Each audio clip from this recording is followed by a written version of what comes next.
en su tierra.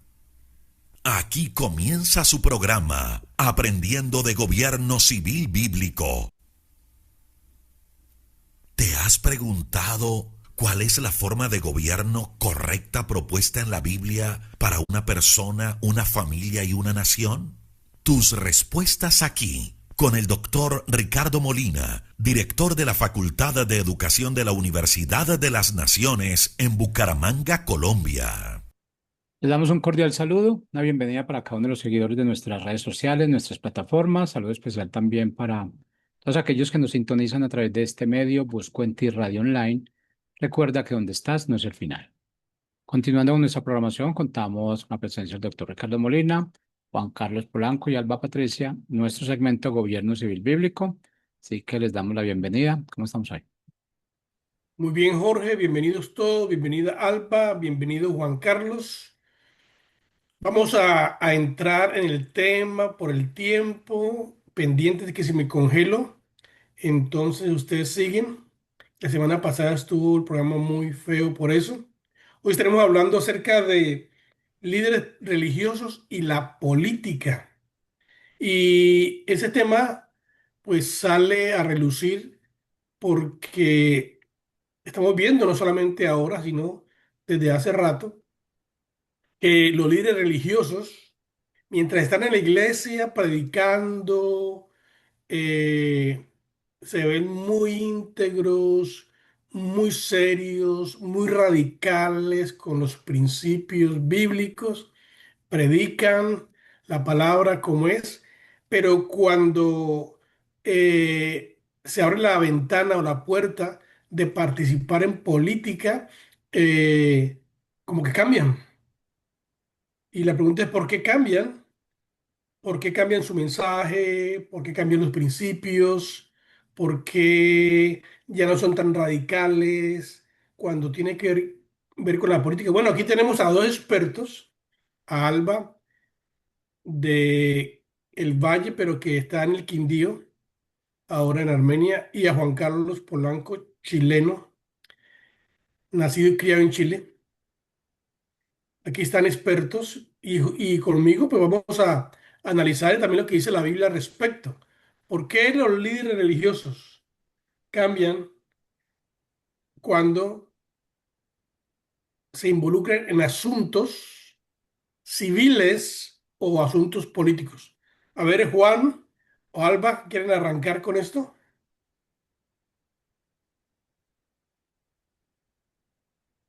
Ahora, si quiere, ahora es una Buenos pregunta días. abierta, Hola, tranquilos. buenos días, pastor, señora Alba, bendiciones.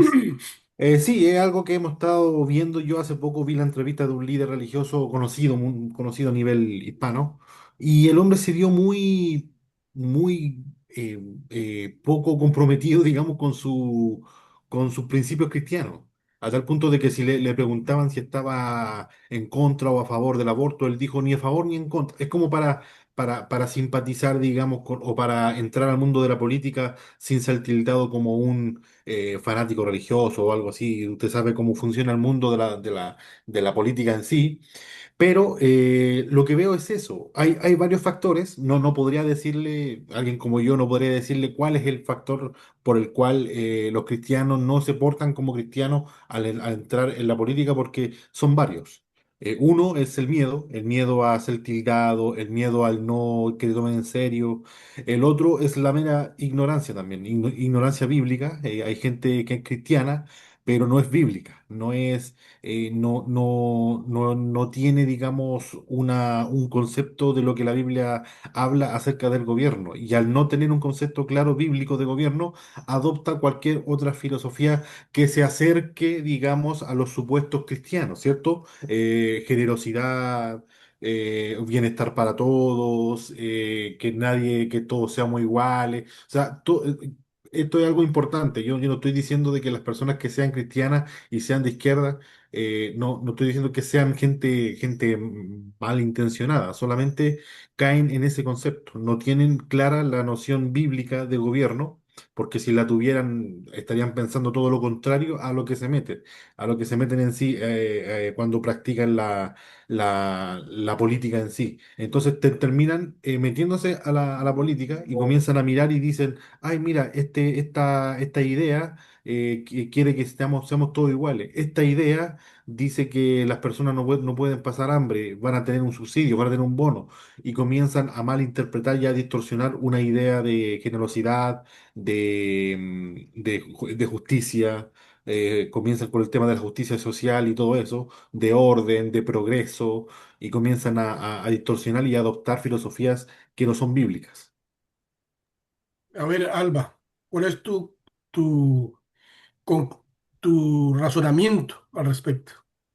Bueno, pastor, lamentablemente veo cómo nuestros líderes, algunos, muchos más de los que quisiera, terminan cediendo ante la cultura, cediendo ante lo políticamente correcto en sus alocuciones, en sus entrevistas, porque ya se ven abocados a presentarse no ante la congregación, sino ante periodistas, medios de comunicación masivos del mundo. Y eso hace que, ya sea por su desconocimiento de la escritura, como dice bien Juan Carlos, o por quedar bien dentro del grupo al cual ahora pertenecen, por obtener favorabilidad de otros público, de otra clase de público, de pueblo que lo está escuchando, pues terminan cediendo, involucrando sus creencias y su fe y muchas veces negándola. Y esto es muy triste, muy, muy triste porque em, veía la entrevista, en este caso, pues, del pastor Hebel, que fue el último que miramos, que no es el único, y cómo terminaron ridiculizando en un programa argentino también la entrevista que a él le hicieron, porque no solamente somos, dice el apóstol Pablo que somos cartas leídas, ¿no? La gente está viendo, está pendiente de qué hacemos. Nuestra vida debe ser un testimonio dentro y fuera de nuestra casa, de la congregación, de la sociedad. Y como es una persona tan popular y como le tienen tantos vídeos grabados y hay tanto historial y bueno, estos periodistas son expertos, ¿no? En ir y excavar y sacar del fondo, de lo antiguo, para, digamos, dañar la imagen de una persona o simplemente para hacer la controversia. Y esto pasa no solamente con los líderes religiosos, sino con cualquier político o persona que ingresa en este medio. Igualmente con cualquier actor o persona famosa o deportista que en un momento determinado se enfrenta a un cambio en su fe, en sus convicciones, también lo hace. Entonces veía cómo le mostraban a él sus testimonios anteriores, sus versiones anteriores, vídeos en los que decía, yo soy el pastor de los jóvenes, Dios me dijo que sería el pastor. Y ahora dijo, no, yo no soy pastor. Entonces, todas esas cosas hacen, pues primero llaman la atención del público, a la gente le gusta, la prensa amarillista vende muchísimo y eso es una estrategia de venta.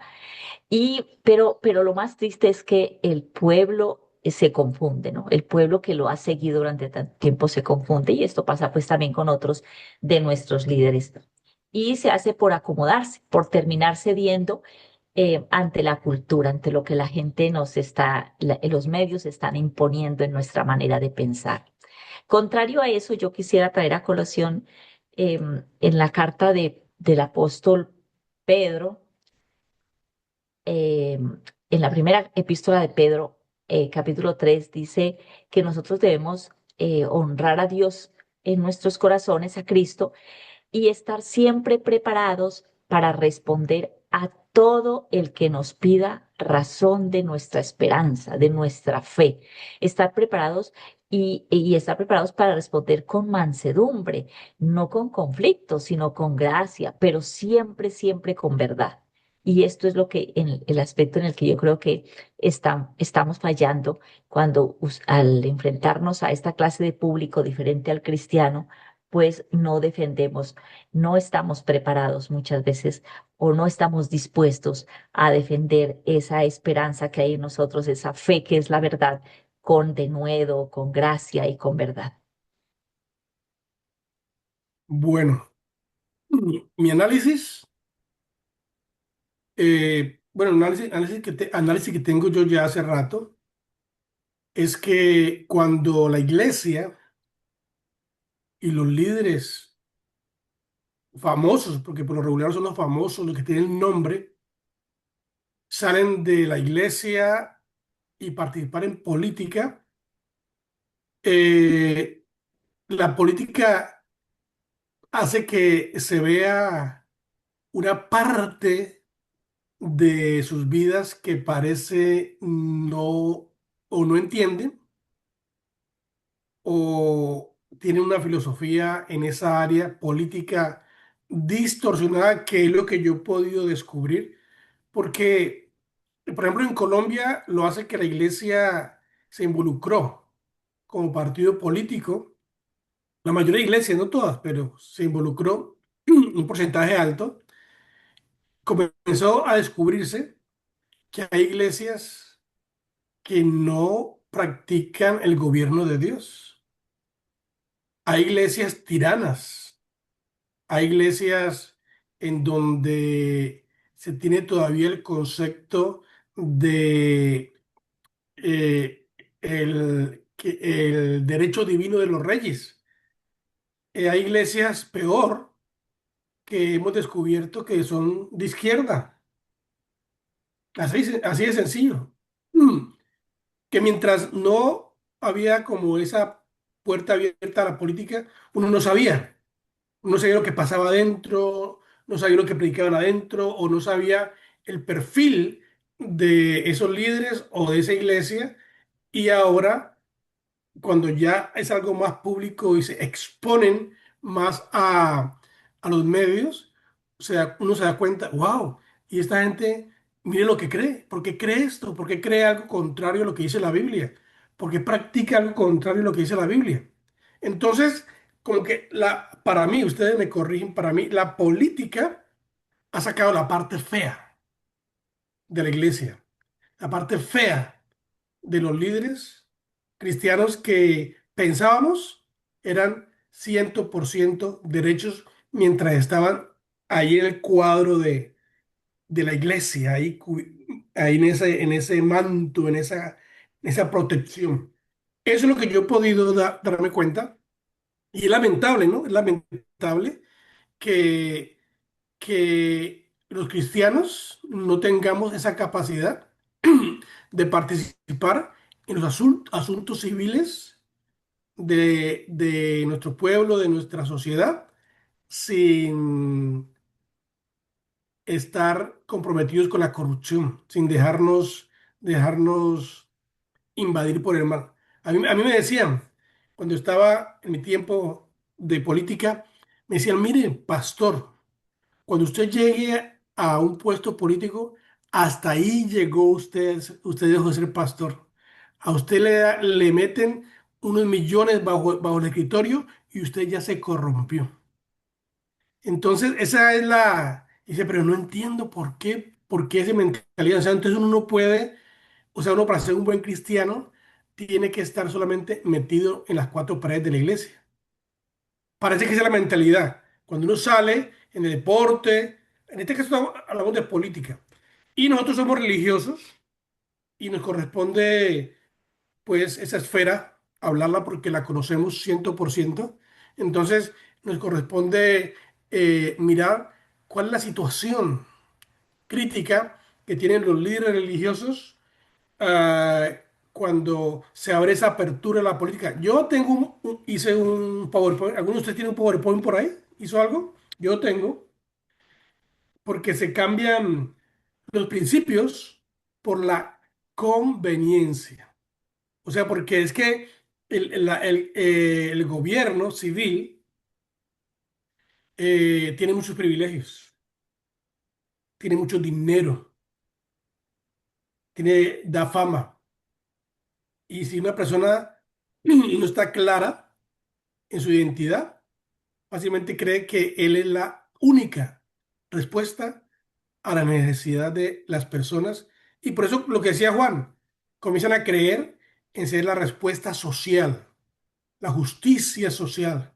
Y se vuelven abanderados de la justicia social y dicen, el dinero del gobierno hay que usarlo para ayudar a los pobres. El dinero del gobierno hay que usarlo para darle comida a los pobres. El dinero del gobierno y se cambia y entonces sin querer en algunos casos, en otros casos queriendo, con intención, se, se pierde el perfil y la idea bíblica.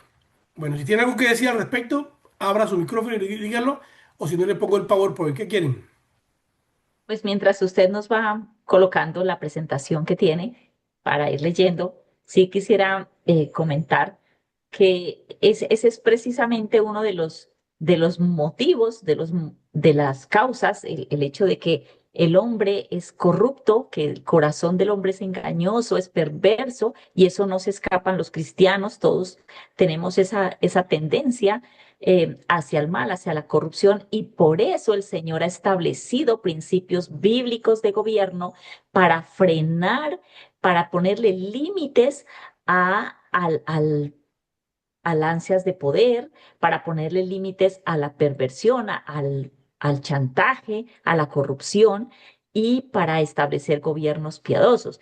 Por eso es que no solamente nuestros líderes religiosos, sino toda persona que vaya al gobierno debería estudiar primero y capacitarse y conocer cuáles son esos principios que Dios ha establecido para los gobernantes y para los gobiernos, porque es la única manera estableciendo barreras, límites, periodos cortos, estados austeros, pequeños, elección de representantes por parte del pueblo, bueno, toda esta cantidad de columnas que tenemos dentro del gobierno civil establecidos por Dios son las que hacen que podamos limitar esa acción de la corrupción en los líderes religiosos, pues, y en cualquier ser humano. Sin embargo, también quiero decir que existen personas, aún no cristianos, dentro de los gobiernos que han tenido la oportunidad de ejercer, que no se han corrompido, que no han seguido y han preferido dar un paso al costado y retirarse de este medio para no continuar con esas prácticas o para no dejarse permear, porque a veces peligra incluso su propia vida. Yo pienso que lo que tú dices es importante, pero tenemos que tener bien claro que solamente existe un sistema de gobierno, un solo sistema, que aplica para mí, para mi familia, para la iglesia, para el gobierno civil, para los deportes, para la ciencia, para la economía. Es solamente un sistema de gobierno. El dilema es cuando tú crees de que aquí en la iglesia yo aplico este sistema de gobierno, el religioso. En esta otra área, ese sistema no aplica.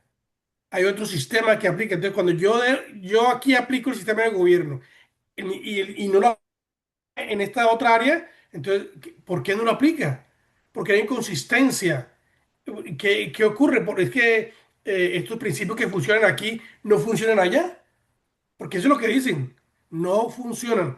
A mí me dijeron, los principios bíblicos no funcionan allá en la política. No funcionan en el gobierno civil. ¿Qué piensas, Juan? No, claro, es ahí el malentendido, digamos, de creer que gobernar bíblicamente es gobernar de manera eclesial, gobernar de manera religiosa. Y no es así la cosa. Hay que entender de que hay un modelo de gobierno civil, no es un modelo de religioso ni queremos instaurar, no, es gobierno civil que está en la Biblia y el cristiano que quiera, digamos, inferir o quiera ser de influencia en el mundo de la política no es opcional, digamos, no hay, o sea, puede usar otros métodos, pero no va a resultar. Puede ser muy cristiano y muy creyente, pero si aplicas los métodos antibíblicos, no va a resultar como tú quieres la cosa. No es la intención, no es lo que yo crea, ni lo que yo diga, ni lo que yo piense. Es cómo aplico, digamos, en la práctica el gobierno civil. El gobierno civil está diseñado para verlo, nosotros los cristianos debemos verlo de una manera punitiva, digamos, de una manera, no estoy diciendo negativa en el caso de que es algo malo, negativa en el caso de que tenemos que concebirlo como eso que es castigar. No, es la espada, digamos, Pablo anuncia la espada no santifica, la espada no redime, no castiga, es para castigar al malo, es como el único objetivo. Los que tienen que santificar y redimir es la iglesia, ¿cierto? Ahí se pueden unir y trabajar la iglesia con el gobierno civil. Hace poco vi un video de que Bukele permitió que un cantante famoso cantara dentro de una cárcel y había más de 8.000 presos que estaban aceptando al Señor. Ahí yo estoy de acuerdo porque, claro, es la iglesia la que está haciendo el trabajo de redimir y de acercar a la gente a Cristo, de instaurar a los individuos que fueron malos o que son malos al sistema, que vuelvan a hacer el bien, digamos. Pero el gobierno no puede hacer eso. El gobierno está para castigar solamente. Entonces, cuando uno entra con una idea errada de que el gobierno es tu amiguito, el gobierno es tu papá, que te brinda, te da, te protege, te da comida, te da todo, ya estamos distorsionando completamente. Vuelvo, insisto, la intención es muy buena. Yo creo que ninguno de nosotros tres, o sea, que de los que estamos aquí, ni uno piensa en que quiere algo malo para el prójimo. Todos queremos que a la gente no le falte, todos queremos que la gente tenga libertad, tenga prosperidad, que no haya pobreza, que no haya ignorancia, que no haya, o sea, que haya todo. Pero debemos aplicar bíblicamente cuáles son los mecanismos que sirven para poder combatir cada una de estas falencias sociales, digamos. Ustedes, ahorita mismo, ¿qué ven en la pantalla? ¿Ven el PowerPoint o qué ven? ¿Ah? Estamos viendo tu presentación. Puedes quitarle, dar formato de fondo ahí en la X. Ok, Y pero están viendo la presentación. sí, señor. Ah, bueno. Quería saber eso. Ya. Líderes religiosos y política. Dice cambios de principios por conveniencia. Podemos continuar allí en la 2. Está demostrado históricamente que muchos líderes religiosos cuando tocan la política se corrompen.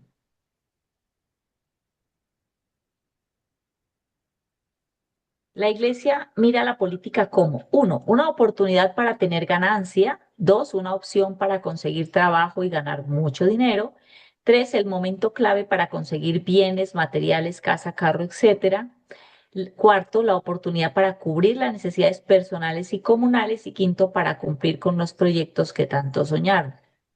Esa es una visión, Bueno, ¿no? podemos hablar un poquito de eso. Mm.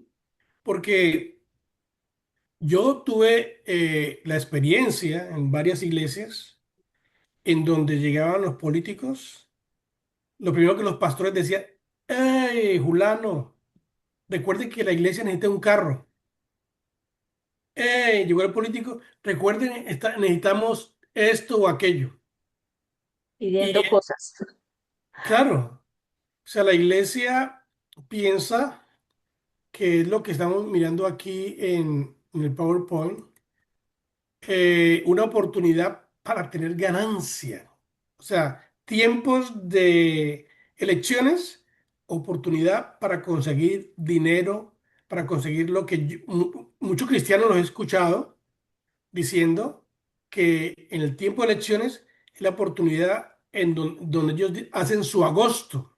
¿Te han escuchado esa parte? Donde dice: voy a hacer mi agosto, ¿sí? O sea, es el tiempo donde voy a sacar mucho provecho, ¿no? Y le piden plata a este y a este y a este y a este. Le piden plata porque dice, Y hay les que prestan aprovechar. y prestan el púlpito para que estos políticos, estos bienhechores que llegan a la iglesia, puedan hacer su campaña con el pueblo. Claro, también es la oportunidad que muchos dicen: no, yo voy a apoyar a este político porque él promete que me va a dar trabajo o le va a dar trabajo a mis familiares, a mis Congregación. hijos, a la gente de la congregación. Entonces, son ideas realmente equivocadas. Muchos piensan que la oportunidad para cubrir sus necesidades personales. Y la iglesia tiene proyectos, ¿no? Entonces, el tiempo de elecciones es la oportunidad para poder tener dinero para estos proyectos. Eso tiene que ver con lo que estamos hablando. Ideas. Ideas que hay en la cabeza.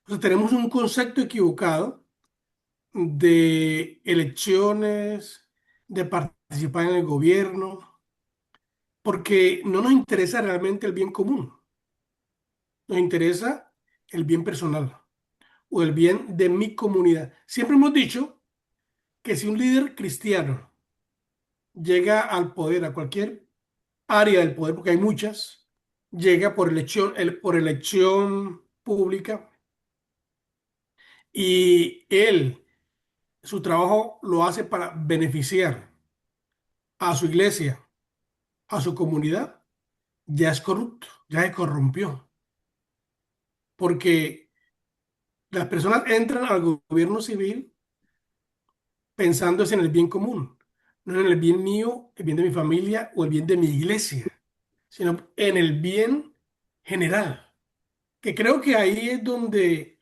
como que nos perdemos un poquito en cuanto a esta idea, Alba.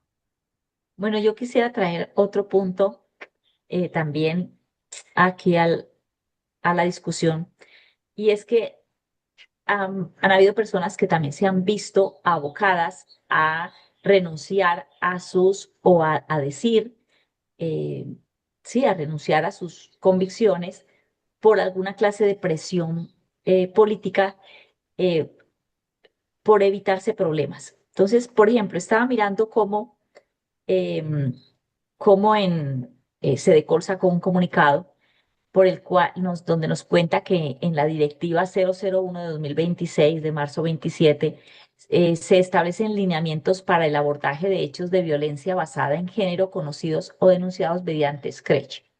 En ejercicio del principio constitucional de unidad de gestión y jerarquía y sin perjuicio de los principios de autonomía e independencia de los fiscales de las delegaturas, venga que se me perdió el texto aquí, quería leérselos, dice que independientemente de los fiscales, aquí, se emiten lineamientos para garantizar que las denuncias públicas de violencia basada en género, incluida la violencia sexual, sean abordados con debida diligencia, respeto pleno de los derechos fundamentales de las víctimas y evitando repetición o revictimización. Y vemos cómo ese texto, cuando lo exponen, nos muestra que estos lineamientos, estas directivas van encaminadas a frenar la acción, no solamente de padres de familia, de médicos en contra de hormonización de niños, cambios de sexo, todas estas cosas, sino principalmente de líderes religiosos que quieran que se manifiesten abiertamente en contra o que insinúen a una persona que quieran hacerla reconsiderar y darle el conocimiento bíblico necesario para para que cambie su posición, para que se devuelva y reflexione al respecto. Entonces, hechos como este también hacen que algunas personas eviten simplemente hablar desde el púlpito o cambien su discurso con el fin de evitar tener problemas, porque esta clase de directivas, en caso de llegarse a ejecutar en nuestro país, incluiría cárcel, incluiría sanciones pecuniarias altísimas para quienes aborden estos temas. Entonces, eso es parte también de no que estemos aceptando, no es aceptable bajo ningún punto de vista, porque los cobardes, recordemos, son los primeros que descienden al lago de fuego, sino que es otra de las causas y de las motivaciones que hace que algunos de nuestros líderes cambien o públicamente no quieran defender la verdad. Claro, tú dices esto porque, pues la ley, o sea, en estos proyectos de ley o la ley se establece que esta ley se establece para comenzar a limitar la libertad de expresión de los individuos, la libertad de acciones, supuestamente para proteger un grupo que está en necesidad, un grupo frágil de la sociedad. Bueno, esa es una iniciativa mala, una iniciativa dañosa, una iniciativa que va más allá de los límites que tiene el gobierno civil y que realmente pareciera que está cumpliendo con su deber, que es protege a un grupito chiquito perjudicando a la mayoría y se olvida, otra vez volvemos, que es el bien común, ¿no? El bien común, no el bien de toda la sociedad. claro, no el bien de dos o tres, sino el bien de los 10 que hay, de todos. Entonces, pues, claro, eso trae un poquito de temor a los líderes, pues si a uno la mete a la cárcel por algo, pero esa es la razón de lo que estamos hablando aquí. Un líder religioso debe ir, un cristiano debe ir al gobierno para detener ese tipo de leyes que limitan la libertad, Juan.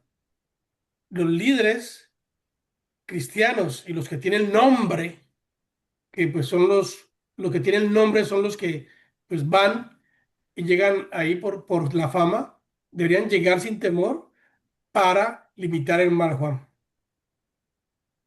Sí, sí, debemos, o sea, si no se aplica eso que usted está hablando, pastor, o que dice también la señora Alba, no vamos a lograr ni un cambio, no se va a lograr nada. O sea, Claro, la solución, mire, la gente tiene sentido común y nuestras ideas, nuestra filosofía es la filosofía del sentido común.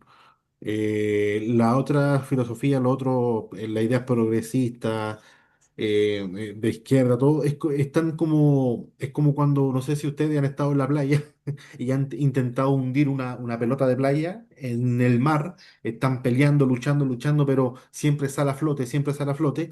Ellos están a sí mismos tratando de ocultar la verdad, distorsionarla, tratar de cambiar el diseño de todo, ya sea del ser humano, ya sea de la cosmovisión que nosotros tenemos, todo, todo, todo. Están intentando cambiar todo, cómo funciona la economía, cómo funciona el gobierno. Y nosotros somos la idea del sentido común. Es que no es necesario ser un magíster en ciencias políticas para poder tú estar preparado. Ya basta con ser un administrador de hogar, ya basta con ser un maestro, basta con ser una persona que vive de verdad y está preparada bíblicamente. Antes, al principio, digamos, de la república y todo, era inconcebible de que una persona que iba a encargar de un cargo público no tuviera al menos un curso de ministro. Por eso se llaman ministros, porque son personas que en su gran porcentaje los preparaban teológicamente, porque había un temor de Dios y se entendía de que todo lo que ellos iban a hacer está en la Biblia. La Biblia te explica, la Biblia te prepara para todos. Ahí tienen a personas como bueno, los primeros líderes de América, digamos, los primeros presidentes.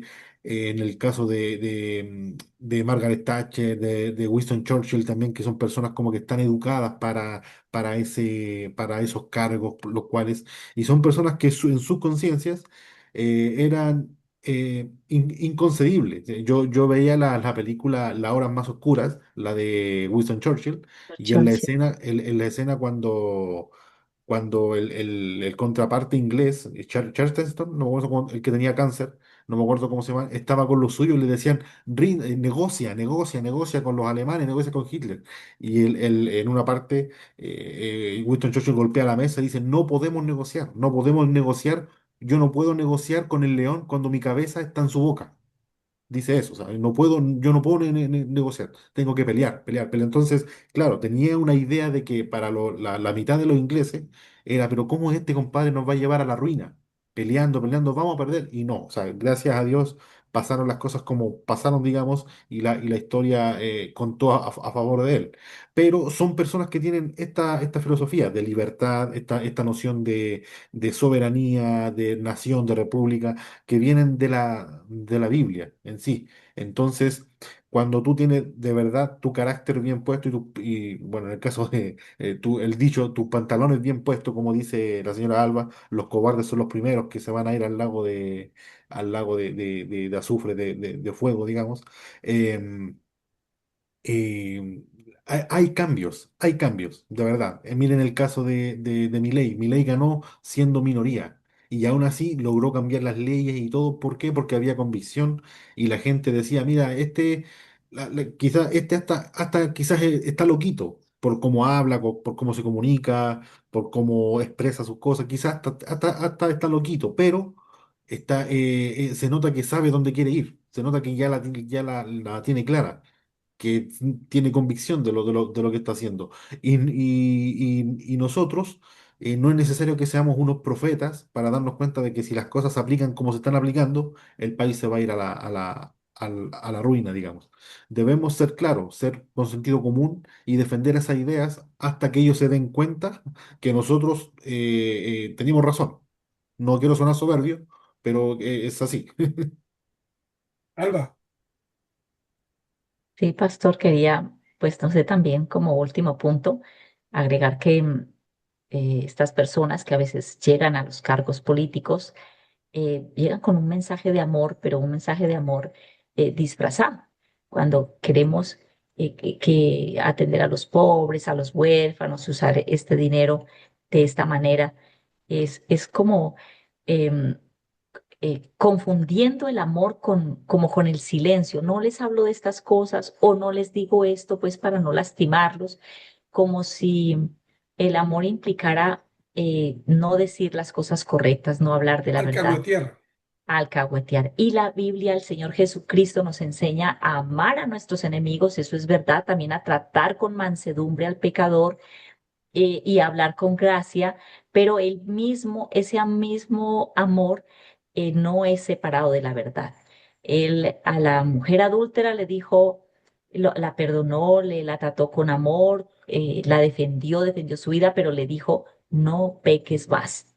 Tenemos que hablar la verdad con amor, pero hablarla, no omitirla, siendo siempre defensores con mansedumbre, pero con la verdad de nuestra fe, dando razón de la fe que profesamos y Muy siendo bien. coherentes con Próximo ella. miércoles, Alba, seguimos hablando de este tema de líderes religiosos y la política. Está muy interesante porque hay mucho que hablar al respecto. Lo haremos con la ayuda de Dios próximo miércoles a las 4 de la tarde por aquí, por el radio online. Busco en ti.